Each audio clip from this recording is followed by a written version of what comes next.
The sides of a triangle are 4, 5 and 6. Show that the angle measure of the greatest angle is twice the smallest angle. Okay, let us begin. So here we have a triangle with the sides 4, 5 and 6. So here let us suppose that A, that's 4 units, B is going to be 5 units and C equals to 6 units. Let's try to understand it with the help of a figure. So here we have an oblique triangle, a triangle whose sides are unequal. So let us consider the shortest side to be denoted by the letter A in lowercase, so that is going to be 4 units. And the angle which is opposite to that side A, we're going to denote it by uppercase A. Then we considered the next side, which is the side adjacent to angle A, that's denoted by B, and it's going to be have a measure of 5 units. The angle opposite to side B, this is going to be the angle that's denoted by the letter B in uppercase, and then the remaining side AB, so that is the longest side, and that has a measure of 6 units.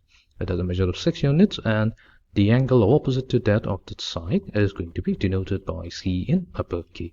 So our goal will be to show that the angle measure of the greatest angle is twice the smallest angle. Now which one is the greatest and which one is the smallest? Now here clearly A equals to 4, that is the smallest side, and C equals to 6, this is the longest side. So that means the angle that is opposite to A is going to be the smallest angle, and the angle opposite to C is going to be the longest angle, which means that our smallest angle is going to be denoted by angle A, that is the smallest angle, and the greatest angle, that is going to be the angle C. So here we need to verify here that the greatest angle, which is C, that is going to be twice that of the smallest angle, which is A. Okay, that means we need to find out the angle measure of A and C. To do this, we're going to take the help of the law of cosines. The law of cosines is going to help us obtain the value of A and C. So let's start with cosine of angle A. So cosine of angle A, that is going to be equals to, so what we have to do is take the sides that are adjacent to angle A. So those are C and B. We're going to take the sum of the squares.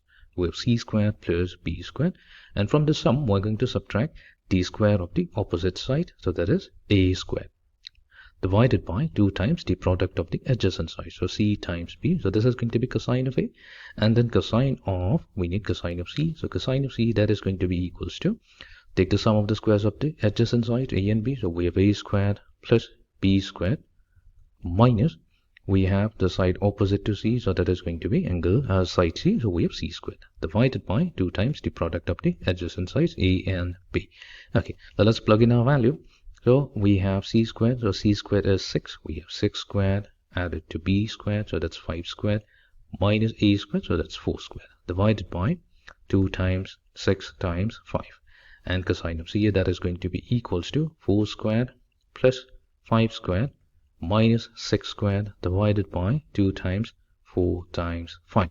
Okay, so we now get cosine of A, so this is going to be equals to 3 over 4, and then cosine of C, that comes out to be equals to 1 over 8. However, we have obtained here is cosine of angle A, and we have obtained cosine of angle C, but we need the angle measure of A and C. So what we'll do, we're going to take the inverse cosine function, that is going to give us A equals to the cosine inverse or the arc cosine of 3 over 4. Similarly, to find out C, we're going to take the inverse cosine function on both sides to get C equals to cosine inverse of 1 over 8.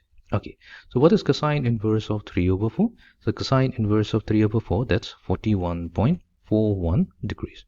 And cosine inverse of 1 over 8, that comes out to be 82.82 degrees. Now as you can see, clearly, here we have seen that clearly angle C, that is going to be twice that of angle A. So we have successfully verified our problem. So the angle measure of C, the greatest angle, is going to be equal to twice the smallest angle.